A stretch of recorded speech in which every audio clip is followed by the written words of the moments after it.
So you're familiar with the language of a category, right? Yes. We want to extend this language in the following way. Our previous language of a category will be used in two layers, bottom layer and top layer. There will be two different categories.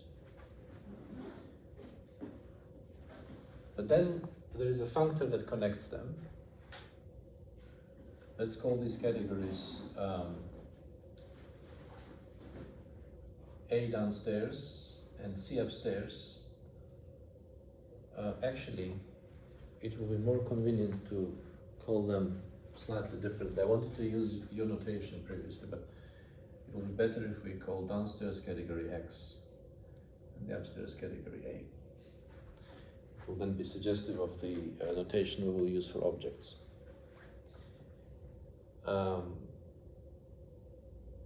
So if I have an object downstairs X and an object Y, and I have a morphism F, I could have a similar picture upstairs with that by the functor maps down to this picture. So this could be A, this could be B, and there could be something here, and all of this data is mapping down according to the position shown in the picture. But this functor is not going to be just any functor.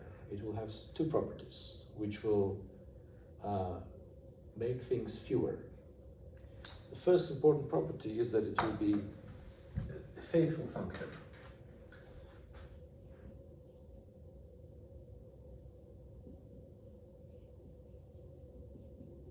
And that means that whenever there is something mapping down to F, such thing is only one. There is a unique solution to the problem of what from A to B maps down to F. With the A and B fixed, I could have another A and another B, another thing more mapping to F.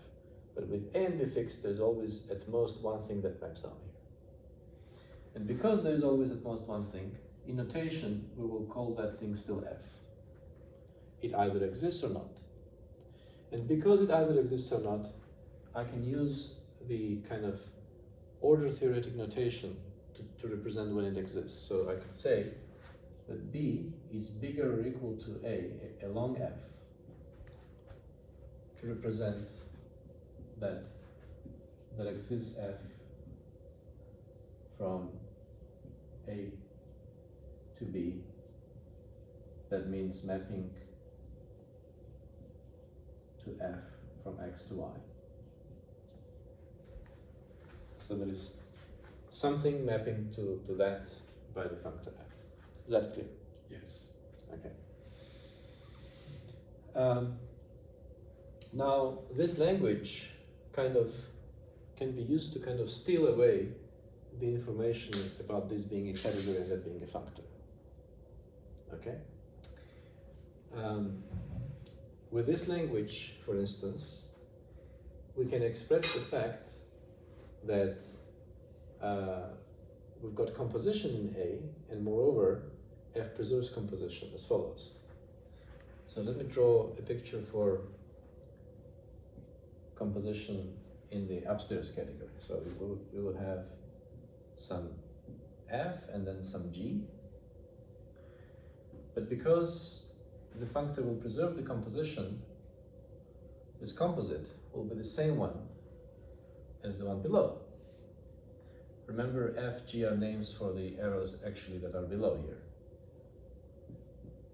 And the name for that composite is G composed with F.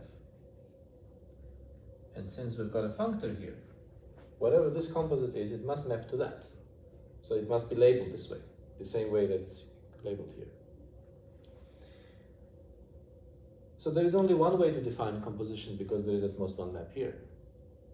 So the structure of composition now becomes property of transitivity of this relation. We can now say that C being bigger or equal to B along G and B being bigger or equal to A along F must imply that C is bigger or equal to A along the composite GF. Now the reason I use this twisted around relation is so that the formula is nice, that I can just collapse put G and F together. Right. And there are applications of this structure to logic where this is logical entailment, where this kind of notation with subscript is also used there. And there also the direction is similar to my direction. The notation is due to Levier. Okay, so this transitivity axiom captures not only the presence of composition here, but also functoriality of F, namely preservation of composition. I still need to capture identity morphisms. But of course, that's easy.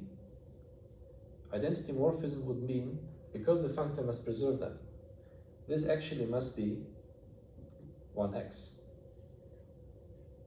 in my convention of labeling arrows upstairs. So this equality is a dangerous equality. It's not literal equality, because I will end up with this problem that many arrows are now labeled by the same F, but they're actually different arrows because the domains are different. But now, once again, I will only have at most one arrow from A to A that maps down here.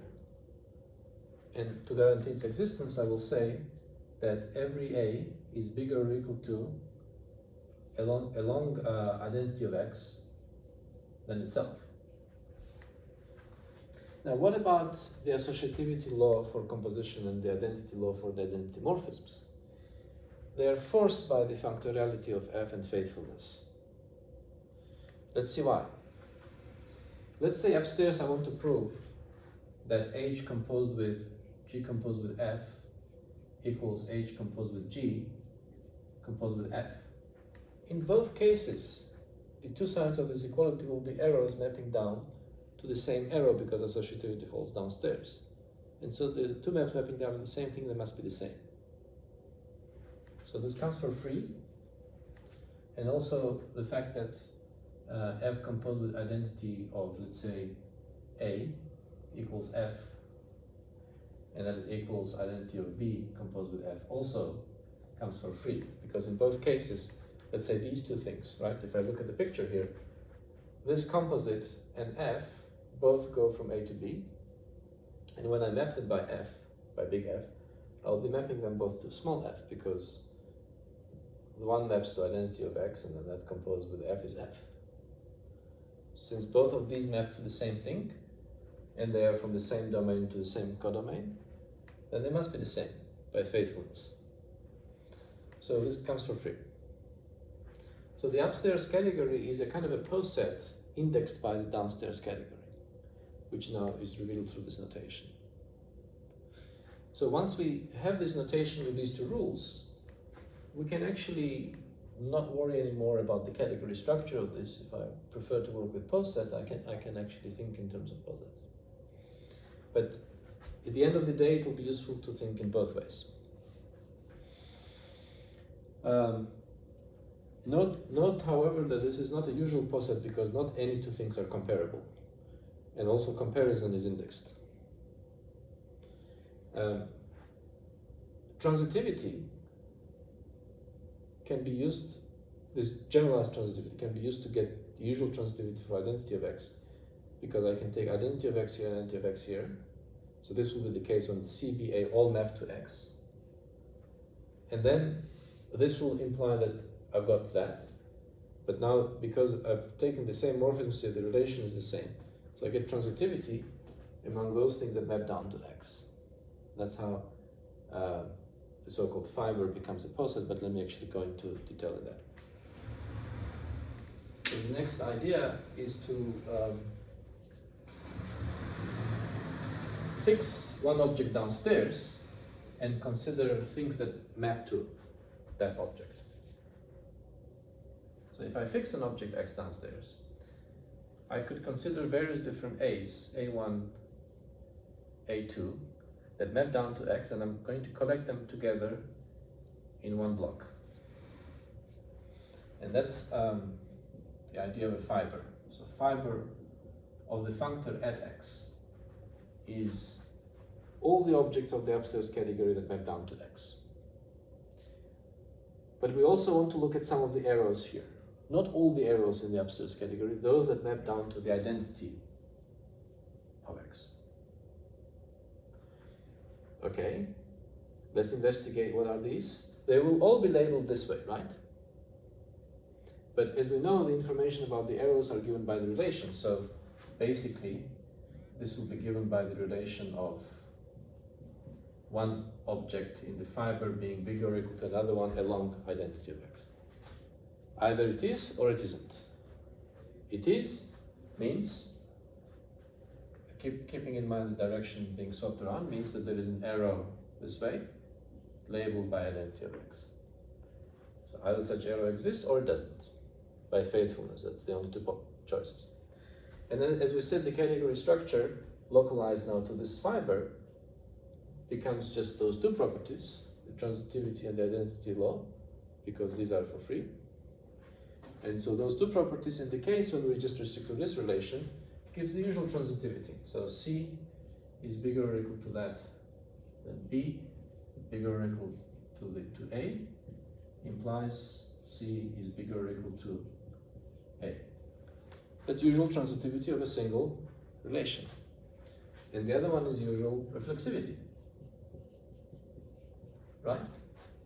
So this set, together with the relation bigger or equal to with index identity of x, is a poset. Not quite, it's a preorder. We don't know yet that when two things are less or equal to each other, they must be equal. So far this is a preorder.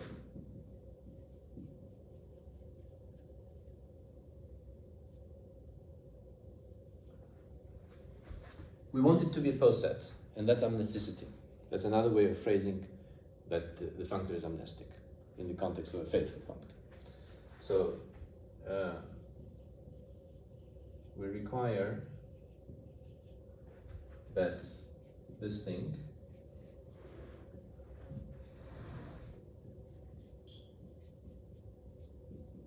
is a poset. In other words, antisymmetry holds. So if A is bigger or equal to B by identity of x, along identity of x, and B is bigger or equal to A along identity of x, then B and A must be equal. Now this requirement is only for the purposes of simplicity of language. I didn't need this.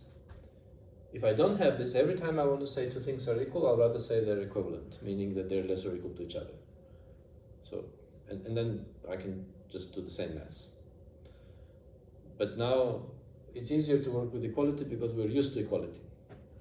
Sometimes when you construct examples of these things, we don't get it as a positive, we only get the preorder. We quotient out, identifying equal objects to work with a poset. Mathematically, we don't lose anything when we do that. Very few cases we lose it. We sometimes want to keep track of actual object without its equivalence class, and then we will have to consider preorders.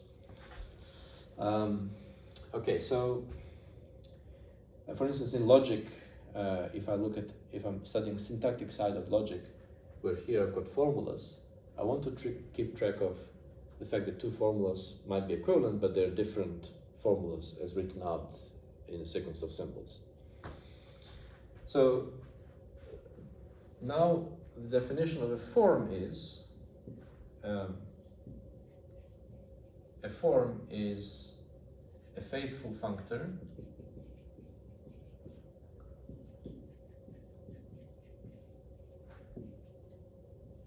where each of these things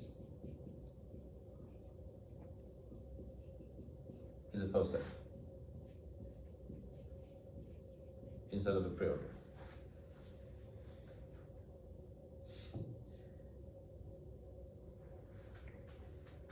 Okay, now I'm going to link this with the notion of amnesticity. If I examine carefully when do I get this situation that two things are bigger or equal to each other inside the fiber? And if I examine that in the language of the upstairs category, I notice that this is exactly having two objects, both of which map to the same object X. Maybe I'll just keep one copy of it. And because they're both related to each other by the identity of X relation, I'm going to have these arrows. They're both labeled by this, because they both map to that arrow here.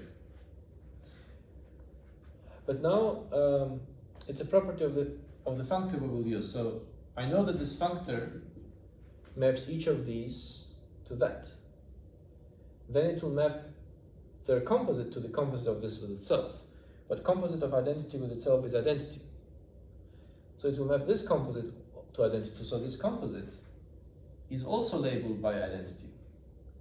And that composite also labeled by identity. But remember, upstairs, if something is labeled by identity, it is the identity morphism of that object.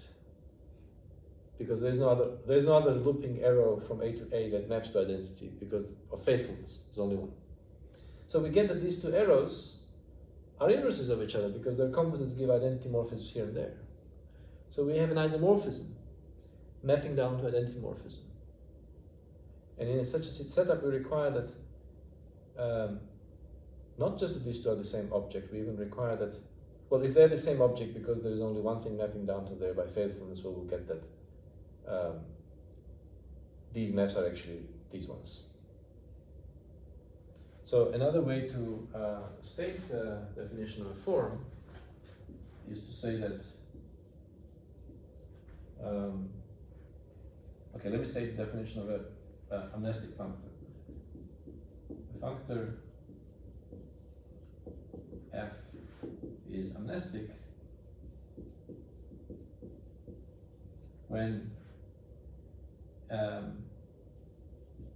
every iso is a short form isomorphism, every iso that maps by f to identity, meaning identity morphism, must be identity. That's what we said here. Having an iso here that maps to identity is exactly having this picture. And we're forcing that A1 and to be equal to A2 is forcing that isomorphism is itself identity. So a little proposition here is that a form is the same as a functor that is both faithful and amnestic. Does that make sense? Yes. Yes, it does. Okay, so now let's summarize the axiomatics of a form in this language of the indexed poset structure. So we've got a category downstairs which we agreed to call X, and for every object in X, we have associated fiber, which actually is a poset, and for every morphism from X to Y, we have a relation between these fibers. There's a relation here. Which relation? The relation of being less or equal along F, or bigger or equal, if I'm thinking of maybe I should write this relation this way, then it's relation of being bigger or equal to along F. So once again, what is that relation? When I've got A and B, A is related to B when F lifts. When there is some morphism there, that by the functor maps to F. But now I can forget about the functor, I can just keep track of this information. For every F, there is such a relation. I can still visualize it this way. So I'm now introducing a different language for a form that does not make use of functor. We have a category downstairs. For every object there is a poset. In fact, I don't even say this is a poset because the poset structure will come from identity maps here. The relation that corresponds to identity morphism. So for every object there is a set. For every morphism there is a relation. And these relations satisfy three axioms. Firstly, every A is bigger or equal to itself. So this is for whenever A is an element of F minus 1 of X.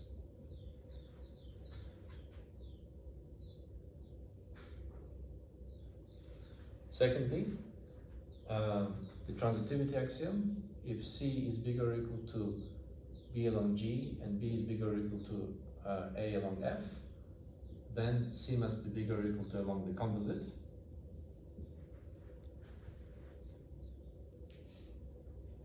I'm writing the same thing we had before. Yeah. And then antisymmetry. If A1 is bigger or equal to A2 and A2 is bigger or equal to A1, then A1 and A2 are equal to each other. So these are the three axioms that I need to put on the data of these relations, one for each F, to get a form. And in that paper that I sent you, thinking of form in this language, it's called the cluster system. And the form is when we think of it in the functorial language. But at the end of the day, we will not really distinguish between the two. We'll move around between the two. The advantage of this language is that we no longer need these sets to be disjoint. Just like, as you know, when we define a category, sometimes we define it in such a way that morphisms can duplicate. We don't mean to, but just for the convenience, we define it that way. So the same way, when we construct example of a form this way, we don't need to worry that they're disjoint. When I put it in the functor, we do need to worry, because if suddenly A from fiber of X and B from fiber of B are the same, then the functor must decide where it maps it to X or to Y. It can't decide. So if I want to set up the functor from this data, I do have to make sure they're disjoint. And one trick to do that is to have here pairs, X and an element of it. So let's actually formalize that a bit. So data as above is called a cluster system. So we call the elements of this clusters in X.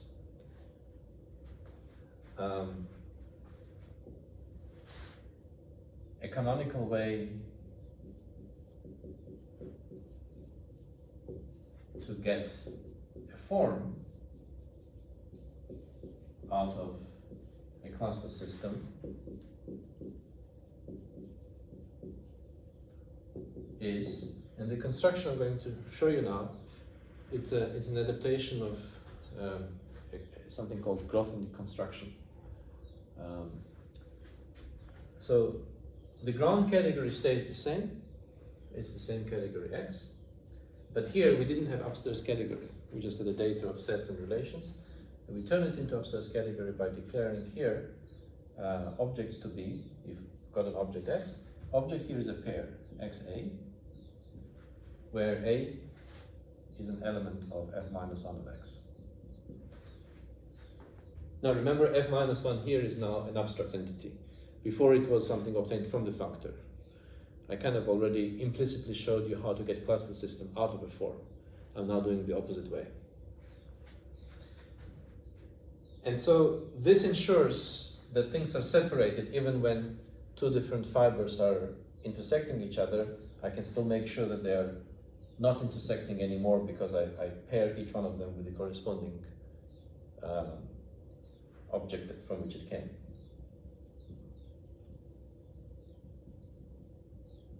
And because I'm describing a faithful functor, as we already remarked earlier, all I have to do is to tell you when does arrows lift. The rest is kind of ensured by these axioms. And an arrow will lift, so there will exist this arrow. The existence of this arrow that maps down to F is exactly the fact that B was bigger or equal to A according to F. But now if I switch to this pair language, then what in the cluster system would have been written simply as this, now in the pair language I need to write it this way.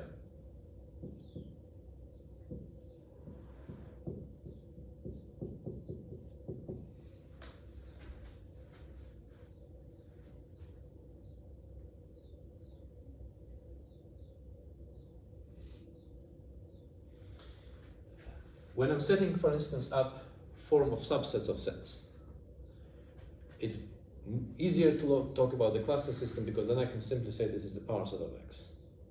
But now when I want to turn it into a factor, I need to consider the set and the subset together as a pair because a subset doesn't know from which set it came. Yes. So this kind of explains why we're forced to work with pairs. But if I stick with cluster system, then I'm not forced to work with pairs. I just need to every time keep tracking which fiber I'm working.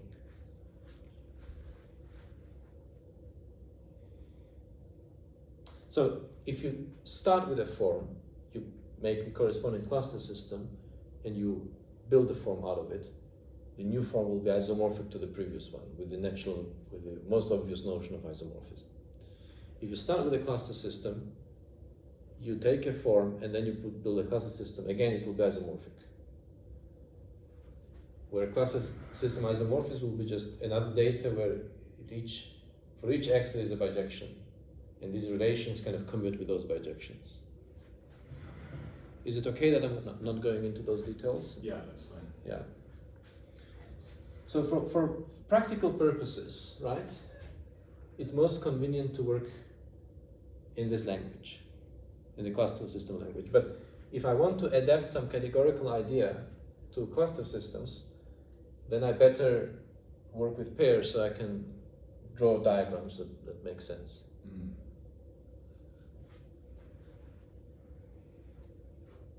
Okay, now we're going to introduce an important construction, which is joining clusters. So elements in here are called clusters. Joining clusters along a family of maps that are directed towards the same target. And it will have two important special cases. One will be join of clusters, and the other will be direct image of cluster along a morphism. But I'm going to define a notion which includes these two as two different special cases. So there's a general notion of join along a family of maps. And that will then kind of conclude what I wanted to tell you. So that's the language we need. Right. So first I'm going to make a categorical drawing of the concept. Then I'm going to write cluster system definition and then try to link the two. The drawing is the following. Imagine I have a family of morphisms. So I've got a bunch of x's, xi, and a single y. So maybe for illustration purposes I'll draw another member of the family, but there could be not just two, but many of them, or even an empty set of them. So the index set here has no restrictions on it. So basically I'm looking at a pair consisting of an object y and a family of morphisms going into y. Okay. Now, I want more than just that. I also want a family of AIs. Each AI will be from the fiber of xi.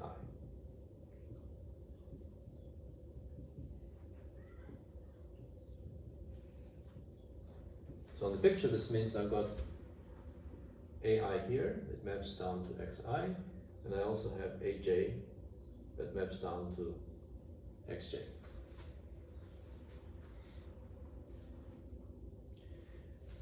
Intuitively, in very kind of childish terms, I want to take all of these and transport them uniformly along the f's, resulting in a single object. I want to create one object out of this entire data. If you're familiar with Pushout, it's a kind of push out of the diagram, but doesn't quite make sense yet because these are not really morphisms, it's just a sound instead of function. So I'm looking for an object B, and the property that I want from B is the following, and this is where I'm going to write the cluster language definition and then transport it back on the picture. So I want my B to be such that a C is bigger or equal to B along some map G. Let's draw the G in. This is an arbitrary G now. I want this to be true for every G and every C that maps down to Z. I do want B to map down to Y. So I want this to happen. In other words, I want this lifting to exist. If and only if, individually, all of these lift accordingly. So this exists if and only if each of these liftings exists. Each and every of these liftings exists. So this needs to be equivalent to C being bigger or equal to AI along GFI, and I want this for every I. For every I, this holds.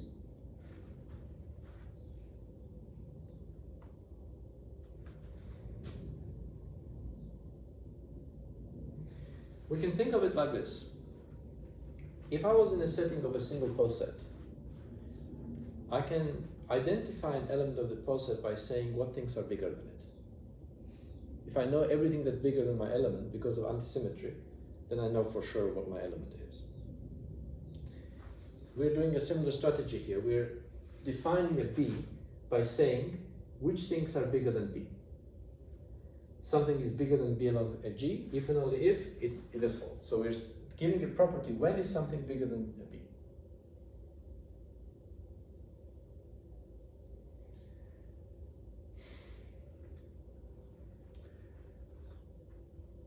Let's quickly check why this would be unique.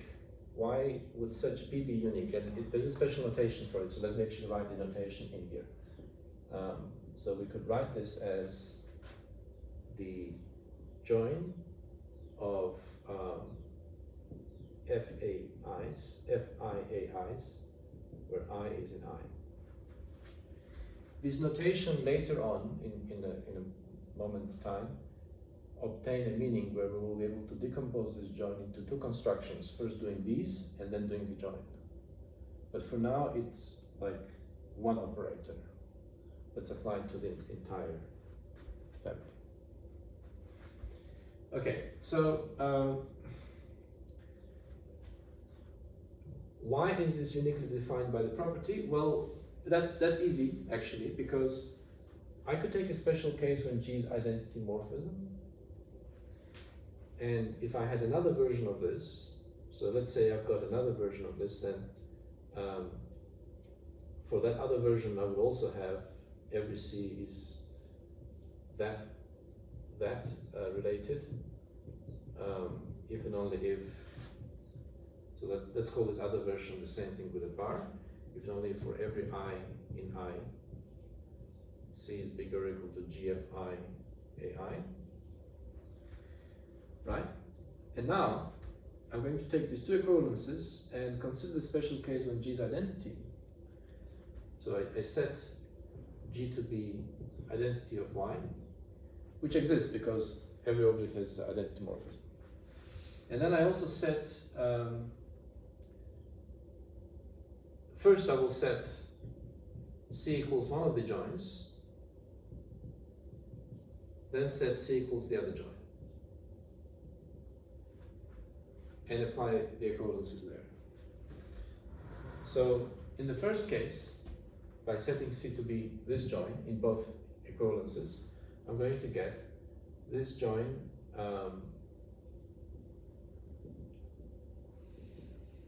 is bigger or equal to G, bigger or equal to along G to itself, if and only if that thing holds.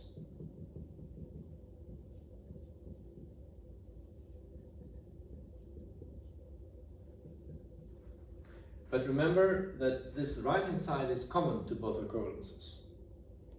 So I can now combine this with equivalence with that, and I've set my C to be this first join, so then I have this first join being bigger or equal to, but now my G is identity Y, so let me write it this way, to the second one. Right? So the first equivalence we have by the top equivalence, and the second one we have by the bottom. But remember, this is always true. Reflexivity. If this is always true, it means this is always true. So one of the joins is bigger or equal to the other one. And symmetrically we will show that the other one is bigger or equal to the first one, so they're equal by antisymmetry. So similarly, the other join is bigger or equal to the first one.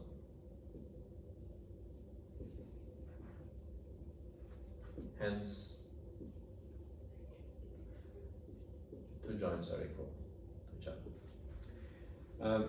Maybe I forgot to say here that, I mean, I did put it on the picture, but I forgot to say in words. So this thing is defined as an object in the fiber of Y. So going back to the formulation of the definition, if I have a family of AIs and a family of FIs, then their join of this entire system is an element in the fiber of Y, where Y is the common codomain to all these Fs. It's important that all these Fs have the same codomain. It's an object there in that fiber such that this equivalence holds for every C and every G.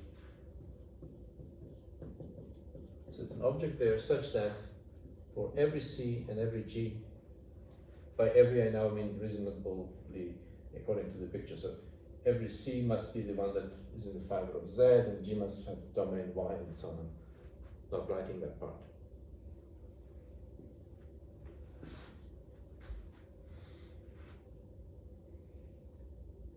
And now let's look at what happens of this notion in two special cases.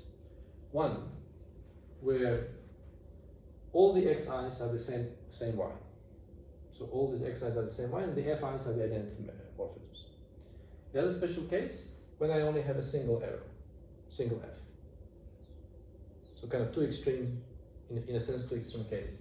So the first one,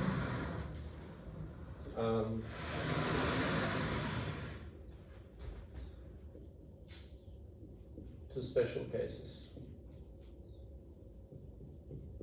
The first one is when I take the join of a family of identity maps.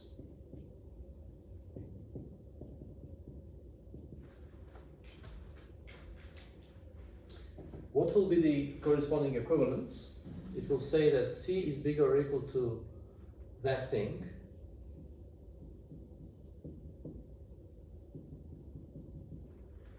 if and only if, for every I in I,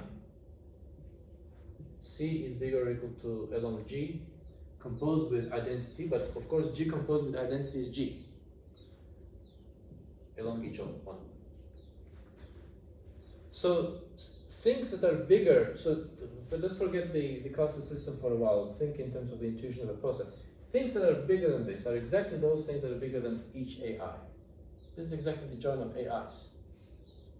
And indeed, if I plug in here identity Y, I'm going to get the definition of join of AIs.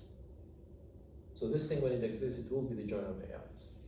It will have a stronger property that it behaves like a join also with respect to the G relations. So that's one special case. And the other special case is when we take a single map, so I belongs to a single element set. So I've got just a single F. So I've got my F star of a single A, so A star. Then what does the definition say? Then it says something is G bigger than that thing.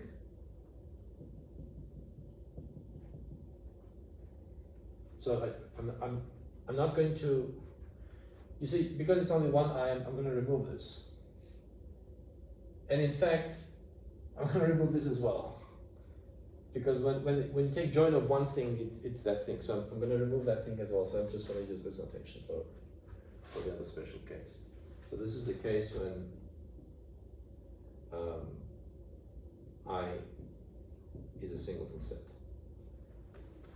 So my formula then becomes C is G bigger than that, if and only if. I need to say now for every I, but there is only one I. So if and only if C is bigger or equal to G composed with F, A star.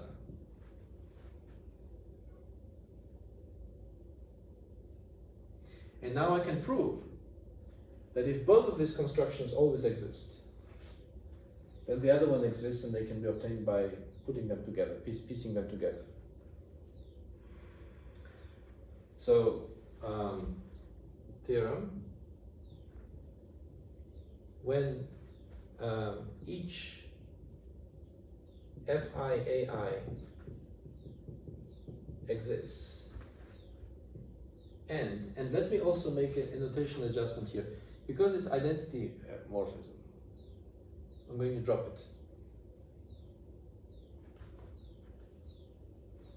So this is the case when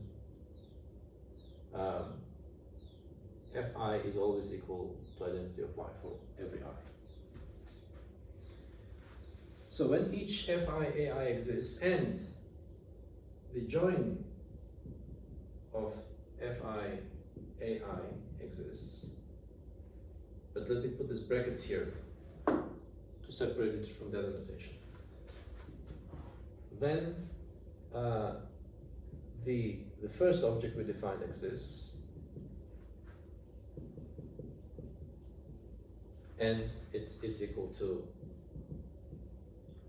so this thing, as we defined first time, is equal to a combination of the two special cases, is equal to that. So in other words, do this for each F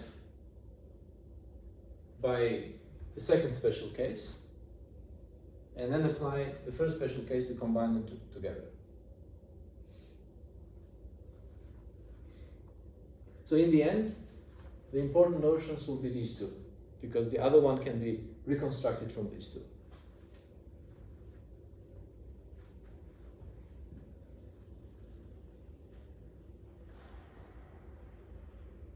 Okay, let's see how we can prove this. So let's assume that those two exist, and let's prove that the other one exists. In other words, let's prove, because remember we already proved that if it exists, it's unique. So we just need to prove that that construct of putting the first two together has the property of the third one. Then it will be equal to it, because we proved that if something has the property, it's only one of them. So what I want to prove is that C is bigger or equal to along G than the join of Fi AI individually, and then taking the join, if and only if, whatever we had before. But it's easy. Now we're going to use the definition step by step. By the definition of join, on its own, this is equivalent to, if you look at the definition of join that we had before, right? Just apply the definition. It's equivalent to, for every I, C is bigger or equal to along G than Fi AI. And then apply the definition of FI for each of these relations. Then we get C is bigger or equal to along the composite GFI than AI, which is exactly what we want. So the proof is finished. We proved that this construct has the property we wanted it to have. So we're done. Okay, so let's summarize what we kind of looked at so far. So we defined forms. We described them as cluster systems, and we learned how to join clusters along families of morphisms.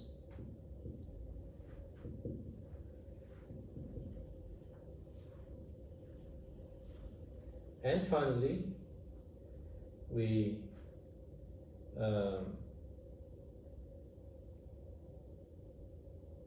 looked at two special cases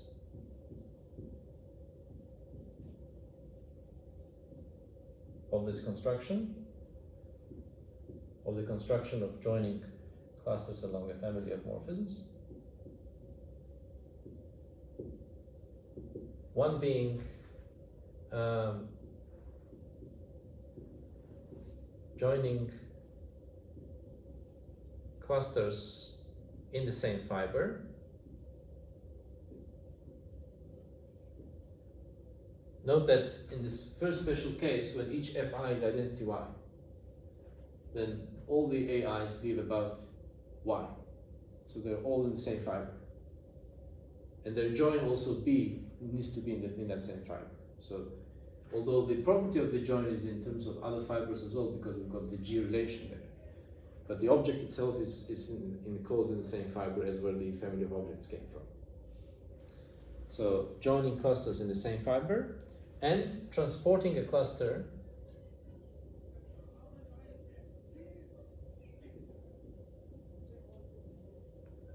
across fibers along a morphism. Because in the special case, on the second special case, F was from X to Y, there was a single F from X to Y, and A was about in the fiber of X, and B was in the fiber of Y, so A got transported to the fiber of Y. We say that it got transported along F. The notation being FA. Sometimes we also write F dot A. In many traditional examples, this corresponds to taking direct image of a structure along a homomorphism. Okay, I think this is all I wanted to tell you. Right.